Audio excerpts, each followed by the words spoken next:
for staying tuned to us. If you haven't followed us on any of our social media platforms, now's the time for you to do so.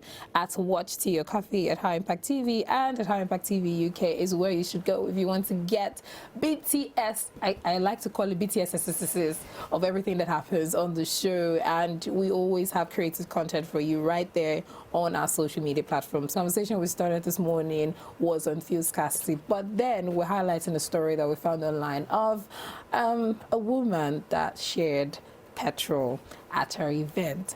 Dapo is still here with me this morning. I have Dapo Adaramewa, and definitely we're going to be breaking down more conversations on fuel scarcity. Now we're moving from that conversation about the woman we started this morning into fuel scarcity and the impact it has on businesses. Now, so I realized that it's about a month now, if not a month plus, that we've started this hola balu, as people will call it. And I want us to start from the core, the beginning, how it all started. Why do we have fuel scarcity in the country at the moment? Well, apparently it was due to the fact that some importers brought in bad fuel. Adulterated fuel? Yeah, adulterated fuel with additives that obviously are very, very toxic to your car.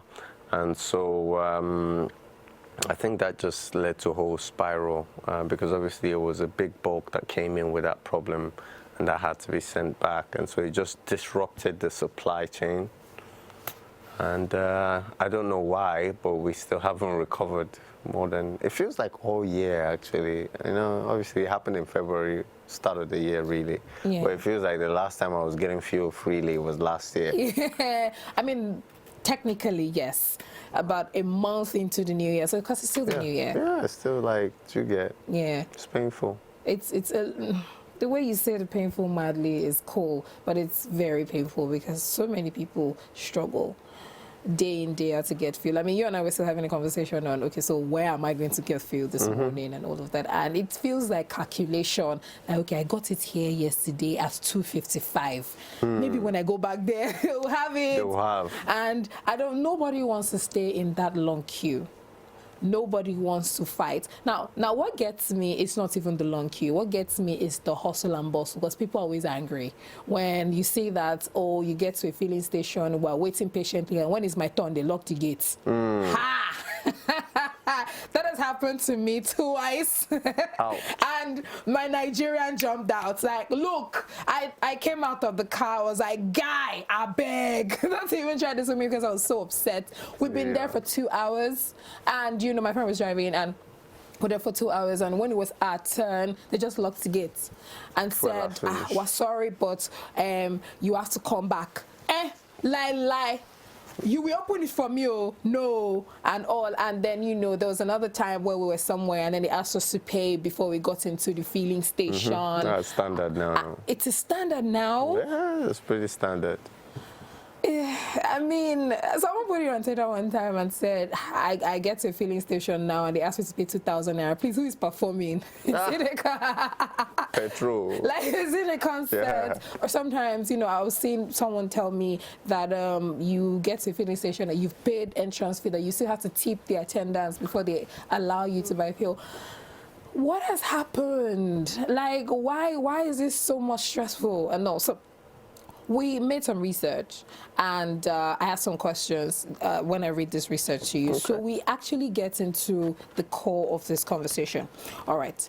So according to a statement by the Petroleum Regulatory Authority, the supply of fuel depleted after authorities detected 100 million liters of imported petrol in the supply chain with methanol levels higher than the national specifications of 5%. The single standard that was also set by the Standards Organization of Nigeria, SON, thereby leading to an emergency withdrawal of unnamed volumes of the products. We've already talked about the fact that, you know, this is the reason why this. But is there something else that we don't know about? I mean, I don't know. Is there like something else in the mix that nobody's telling us about and all of that? Well, I guess we all know that we shouldn't even be importing fuel, but that's a conversation for another day, I guess. But like really, as a nation, we shouldn't be importing fuel, considering how much crude oil we have and how much we export. if only we had 1 or 2 or 3 working refineries, we won't be in this situation in the first place. But I think it is what it is. You know, obviously people will come up naturally, once there's a problem, people will come up with conspiracy theories about this is happening, they're trying to remove the subsidy, you know, all those kind of things.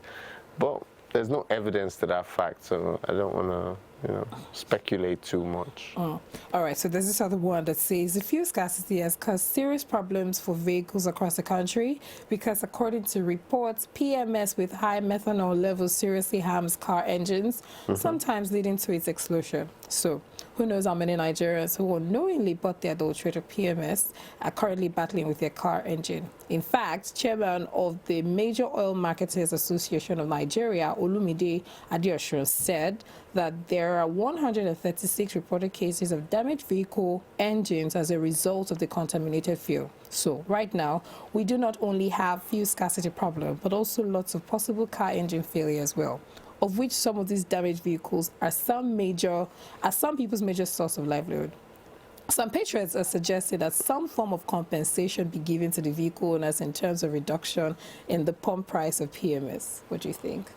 Well, no, I don't know about pump price of PMS, but I mean, if somebody brings and sells a bad product to me, causes damage to my car, they should have to pay. You know, the importers of this fuel, the petrol station where I bought it from, they all should pay. Do you get what I'm saying? Yeah. Like, naturally, because why are you you guys made a mistake, you guys brought in the bad fuel, and somehow now the innocent Nigerians should have to pay the price by having to, you know, repair their engine. It's not fair now. I think as standard, these companies should pay out. They should pay out in terms of claims against obviously damaged cars during this period. I think that would be ideal, but So now, before we even get into more of this conversation, when we started the conversation on the lady that was sharing fuel at the event, there were certain conversations that we didn't have, but we did well during the break, but that I want us to bring back into this conversation right now. So, I mean, a lot of Nigerians are angry that, oh, they were sharing petrol, blah, blah, blah, and all of that. And, you know, my grievance with that story was abuse of power and access. That is, at an event, you are allowed to share whatever it is that you want to, because it's your event. I mean, you're doing some form of goodwill, you're celebrating, you're marrying, you're joyful, that's beautiful. However, nobody would be angry with you if you decided to share a t-shirt. Or if you decided to share a pen. Sometimes I've even seen people share fridges and gas cylinders and phones, expensive items and stuff like that. But people raised an eyebrow when, you know, she was sharing fuel. Yeah. And then, you know, a lot of people were asking, why is she sharing fuel? Doesn't she know what is happening in the country and all of that? I don't necessarily know if that is problematic, but the problem I have is, where did you get fuel from at this time that people are finding it difficult to get fuel? How are you able to share fuel to people at an event knowing fully well that there's fuel scarcity? What do you think? Okay, yeah, okay, I'll word this carefully. Now, okay, I think people need to try and understand what it is that upsets us, so that we're not just getting angry because we're frustrated, which is normal. When you're frustrated from anything, you tend to be more irritable. Because let's look at it. Let's break it down, because from what I see, the only real crime that woman did was obviously taking a combustible substance, collecting it together and putting it indoors in a place where obviously it posed a risk to people's lives. Now, that is, that's not a serious crime. It's bad. It's a health and safety violation. It's no different from, say, for example, you know, you didn't follow COVID-19 protocols or something like that. You get what I'm saying? So it's a health and safety violation to which a person should be issued a fine, not arrested or their business shut down. That seems like an overreaction, because which one is a crime other than that? Is it the fact that she put petrol in a keg? If that's if that's a crime, then, you know, just go to any petrol station and you can arrest everybody there, because we all do it, right? So putting fuel into a can is not a problem. Giving out petrol is not a problem. Do you get what I'm saying? Having access to petrol is not a problem, because in life some people have more access than other people. Do you get it? It's just not. I have access to you now. There are probably some viewers online who would like to sit across from you. Yeah. But it's a question of what do they do with their access, right? So this woman is kind and benevolent enough to say that, okay, I have access to this fuel in abundance, and now I want to give out to my people. At least she is trying to help the fellow Nigerians, right? Do you get? Is it sarcasm? No, I'm being for real. Like, for real, she's actually been, like, the only thing that she should have probably done was obviously have the petrol outside the venue and have people go over and take it as they're going out. That would have made sense, right? So people shouldn't take their anger and frustration about the way the country is going, about do you get what I'm saying? And take it out on this poor woman. She's not the one. She didn't bring it bad first. She's not the caller for scarcity. Do you get? So, like, all this unnecessary anger, and it's normal, you know, do you get? It's normal. And in many ways, I guess in democracies, that's how we run things. Like, it's misdirection, right? People are not looking at the source of their true pain and suffering. Just this poor woman, you know, I feel for her. If I was a defense lawyer, I would offer her free services. Wow. I think I was checking online, and I think Nigeria's had about 6 prior fuel scarcity incidents since we returned to democracy. So it's not the first one. Yeah, it's not. Yeah, so it may not be the last? I don't know. I just hope. We have to be optimistic. I think my hope is that we have some kind of revolution of, you know, the society that makes everything work as it should, because it just doesn't make sense. Like, the Saudis don't have fuel scarcity, you know, so why are we having fuel scarcity? Okay. Yeah. All right, let's get into this one. The crisis has led to increased cost of transportation, making it very difficult for people to go to work. Students stranded at home, small businesses subjected to the tiring and distressing experience of sourcing for premium water spirits in order to run due to the reoccurring fuel scarcity. In what ways do you think this can pose a big threat to the country? I think it's very, very expensive. We are losing so much. You see, every time a Nigerian is not at work and is not producing and is stuck in some queue, there's a financial cost to that, because there's something he could have been doing at the office that will help grow our GDP, that will contribute towards this company to get. So the companies are making losses. People personally are losing money, because obviously, you know, I mean, take, for example, us. We run a school, right? And sourcing petrol to make sure that those buses are, you know, out there is a challenge for us to get. Also, the fact that there's been a lot of, you know, there's not been too much electricity these days, so we have to run generator as well. So, like, you're adding this layer, but we don't have a choice. Like, if we get to the petrol station and they say it is now 500 naira per liter, guess what? We're going to have to try and find that money, because you're not going to tell parents that, sorry, we can't come and pick up your child. You know, the only thing we're evaluating now is, okay, can we go back fully online, pending when this, you know, all those kind of things. But even the parents don't want you to go online, because they're not at home. They too have to still struggle to get back to their office. Exactly. So the financial impact of these kind of things run into the billions. The loss, you know, that the country suffers is just ridiculous. So it's a very painful thing all around. I don't think anybody is winning from this situation. Okay, well, we can move towards using gas. You know, the introduction of gas-powered vehicles, selling of gas as an alternative means of fuel. That could help alleviate some of our dependence on petrol as well. Yeah, I think those two things, and encouraging more people to, you know, it depends. If the roads were neat and safe, then you could say more people should cycle to work, you know, all of those kind. Personally, every time I drive around and I see somebody like taking a bicycle, I always feel like you're such a brave person. Yes. Because you're just like taking your life into your own hands at this point. Yes, it's so I don't want to say it's so dangerous because I see it. I know friends that are in cycling communities because they have communities. Oh. And yes, they have communities. They have days that they cycle. Some people just do this on their own, like to exercise and all of that, or as a mode of transportation and everything. But some people are in communities. Probably during the weekends, they come together, they cycle just to, keep fit, form an alliance, something like that. And I think it's very cool. However, it scares me. It really scares me. It seems so like risque. Yeah, do you get what I'm saying? It's like between Okada, Keke Napep, bus drivers, and just the everyday civilian, like all those factors, and you are just like. And somebody just trying to, overtake somebody without honking and stuff like that. It's a risk. Okay, but do you not think that maybe free transportation can come into this light too? Free? Like, look at students free. Go to school. Look at the students trying to go to school. People at bus station. People are now filled at the bus stations at the moment because now even the BRTs are trying to get, fuel. Buses are trying to get fuel. Cabs are trying to get fuel, tricycles are trying to get fuel, even the bikes are trying to get fuel. So the bus stations are very filled up at the moment. You don't think maybe free transportation from what time to what time can work? I don't know about that though.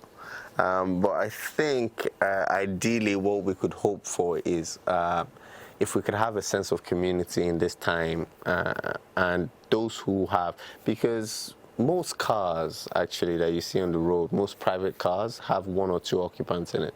Do you get what I'm saying? So that's a wasted amount of space.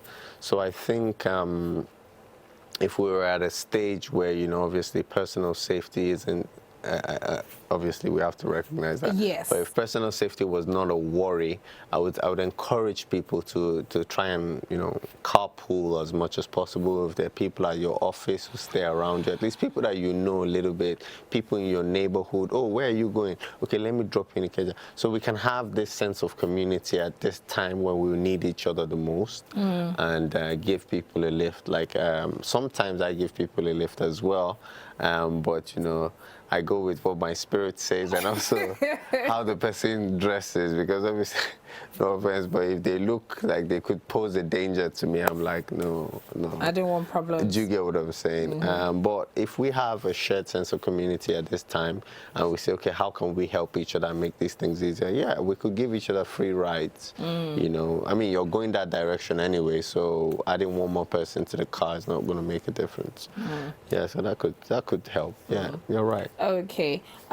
If we have more rails, yes. I know you were talking about the railway system and all of that. Would it be very helpful? Because let me say the truth. For instance, I would rather a bullet train than the train system that we have right now. Do you want to ride a bullet train in Nigeria? Like, I would rather a bullet train that would get me. Oh, God. Like, I just open my eyes and I'm here. Yeah. Than what we have right now. I am in awe of how much work that we've put into the train system. I've been the recent development. I'm in awe of it. I love how beautiful it looks. I love how neat it is, how convenient and comfortable it is. I'm very indifferent about the time that it takes to get us there. I'm really, really concerned about how not so fast it moves, because I would rather, maybe because of the Lagos mentality that I already have, like, what, if we're going somewhere, let's get there very quickly, let's move, and all of that. So I fall under the category of people that are very indifferent about train and rail. But what do you think? I think, when I've lived in a country that had a functional rail system, and I understand how amazing it is. Do you get what I mean? How connected the whole place. Okay, I was just saying to you earlier that I need to go to Edo State, right? And now my options are flights, which are going to cost me like 100,000, or embrace the roads, which obviously comes with a great amount of risk. Yeah. But had it been like we had a functional rail system, I could be in Edo State in like an hour.